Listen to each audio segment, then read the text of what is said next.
इस वक्त हम हैं किरगणी क्षेत्र में, जो कि प्रतापनगर विधानसभा क्षेत्र में आता है, और हमारे साथ कांग्रेस प्रत्याशी पूर्व विधायक विक्रम सिंह नेगी जी इस वक्त मौजूद हैं। सर, सबसे बड़ा सवाल ये है कि कांग्रेस पार्टी इस समय 70 विधानसभा सीट पर चुनाव लड़ने जा रही है, और प्रतापनगर विधानसभा की अगर हम बात करें तो एक हॉट सीट इसको माना जा रहा है। आपके साथ ये जो जन समर्थन दिख रहा है, किस रूप में इसको देखते हैं और क्या मुद्दे के लेकर आप जनता के बीच में जा रहे हैं? देखिए, जन समर्थन तो आपने देख लिया होगा, और हम 12 से 17 के बीच में मुझे प्रतापनगर की जनता ने मौका और अवसर दिया, आशीर्वाद दिया। मैंने एक ही नहीं अनेकों काम किए हैं, और मेरे क्षेत्र की जो सड़कें हैं उनका हॉट मिक्स डामरीकरण से लेकर कई तरह के काम किए हैं विकास के, और बहुआयामी विकास के विषय में सोचकर और उन पर काम किया है। रही बात सबसे बड़ा काम, जो वहाँ के बच्चों को, फीकवाल समुदाय को मैंने ओबीसी में शामिल किया। मैं कांग्रेस पार्टी के मुख्यमंत्री जी का भी, उस समय के जो तत्कालीन मुख्यमंत्री हरीश रावत जी का भी धन्यवाद करता हूँ। और रही बात कि किन मुद्दों को लेकर जा रहे हैं, जनता के बीच में पिछले 5 साल भारतीय जनता पार्टी को जो बहुमत और प्रचंड बहुमत जनता ने दिया था, तो वो इसलिए दिया था कि हमारे घर और गांव का विकास होगा, हमारे घर और गांव में रोजगार और स्वरोजगार के अवसर पैदा होंगे और हम आगे बढ़ेंगे। सबसे बड़ी बात है कि हमारी प्रगति आगे बढ़ेगी। लेकिन भाई विजय सिंह पंवार ने 10 साल उन्हें विधायक हो गया, अगर उनसे आप भी सवाल करें कि कोई एक ऐसा सम्मानजनक काम बता दो उस विधानसभा में जो इनके द्वारा बनाया गया, तो वोट किस लिए, विधायक किस लिए? विधायक अचार डालने के लिए तो होते नहीं है, काम के लिए होते हैं। और ना उनका जनता से संवाद बना रहा, ना उनका आवागमन बना रहा, ना वो, मुझे लगता है उनकी इच्छा शक्ति भी नहीं है, जो मुझे लगा, नहीं तो वो क्यों नहीं करते। और पूरे 5 साल में विकास का एक भी नया पत्थर वहाँ नहीं लग पाया। जनता के अंदर गंभीर रोष है, और एक और बड़ा रोष ये है कि इन्होंने राजनाथ सिंह जी को लाकर भुवनेश्वर मंदिर में उनसे घोषणा कराई कि आपका फिकवाल समुदाय के ओबीसी को केंद्रीय सूची में शामिल करेंगे। लेकिन आज चुनाव क्या 2-4 दिन में वोट होने वाला है, आज तक तो हुआ नहीं। जनता के अंदर गंभीर रोष है, और इस चुनाव में जनता इसका राजनीतिक जवाब वोट के रूप में देगी, और जो मुझे लगता है कि बड़े बहुमत से प्रतापनगर में कांग्रेस जीतेगी। सर, आज जो सबसे बड़ा मुद्दा बना हुआ है वो डोबरा चांटी पुल है, और डोबरा चांटी की बात करें तो भाजपा भी अपने देन इसे बताती है और कांग्रेस भी बताती है। आप किस रूप में सर इस डोबरा चांटी पुल को देखते हैं, या आखिर में है किसकी देन? देखिए, आप पढ़े लिखे तबके से आते हैं, आप जागरूक लोग हैं। 2006 में इसकी स्वीकृति कांग्रेस के सरकार ने दी, पूरा पैसा दिया। 2007 में कांग्रेस की सरकार चली गई। जो निर्माण हुआ 2012-13 में, जब मैंने विधानसभा में सवाल लगाया श्रीनगर के पुल टूटने के बाद, तो पीठ से फैसला आया कि इसका क्रॉस एग्जामिन किया जाए।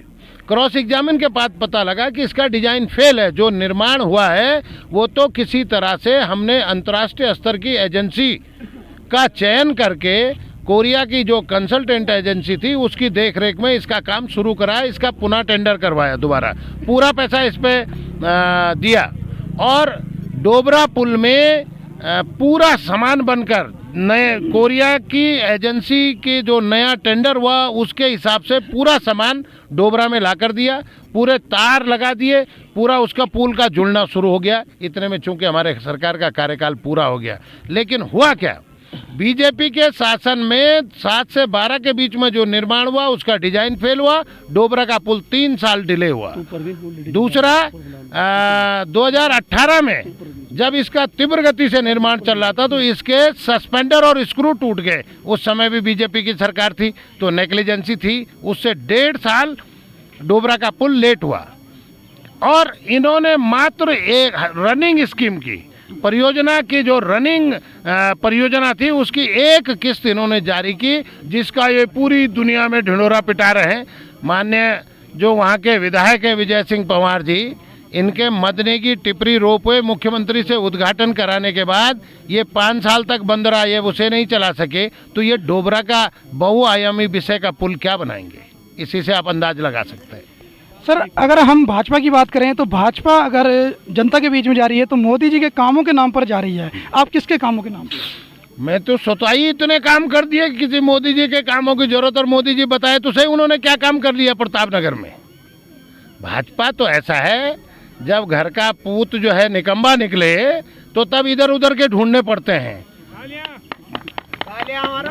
विधायक मोदी जी नहीं बनेंगे, और अब प्रतापनगर के लोगों को बहुत अच्छी तरह से पता है, यदि मोदी जी के नाम से वोट दिया और जीतेंगे, विधायक बनेंगे विजय सिंह पंवार, और प्रतापनगर का बंठाधार बंठाधार बंठाधार, ऐसा प्रतापनगर के लोग कभी नहीं चाहेंगे। ये हमारी मातृभूमि है, इसकी रक्षा भी करेंगे, सुरक्षा भी करेंगे, इसकी प्रगति भी करेंगे, इसे पीछे नहीं जाने देंगे। आज अगर सही आकलन किया जाए तो इन 5 सालों में प्रतापनगर विधानसभा 20 साल पीछे जा चुकी।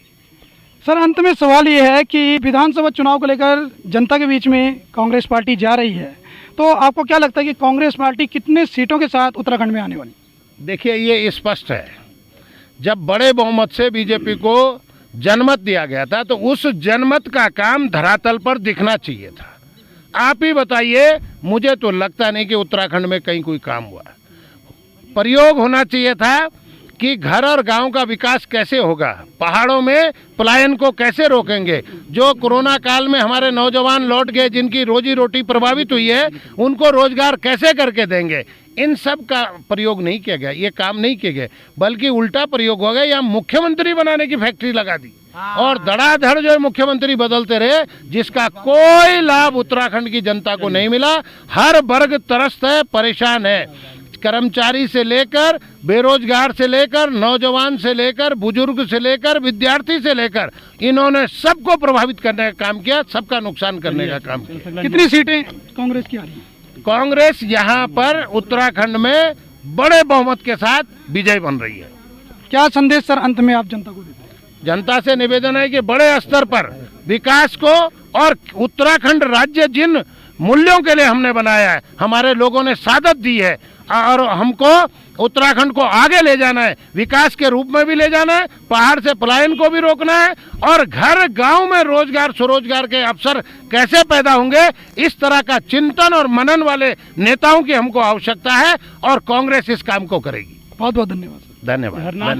और हमारे साथ इस वक्त मौजूद थे कांग्रेस प्रत्याशी विक्रम सिंह नेगी जी, जिनका कहना है कि कांग्रेस आने वाले विधानसभा चुनाव में भारी मतों से जीत रही है और पूर्ण बहुमत की सरकार बना रही है।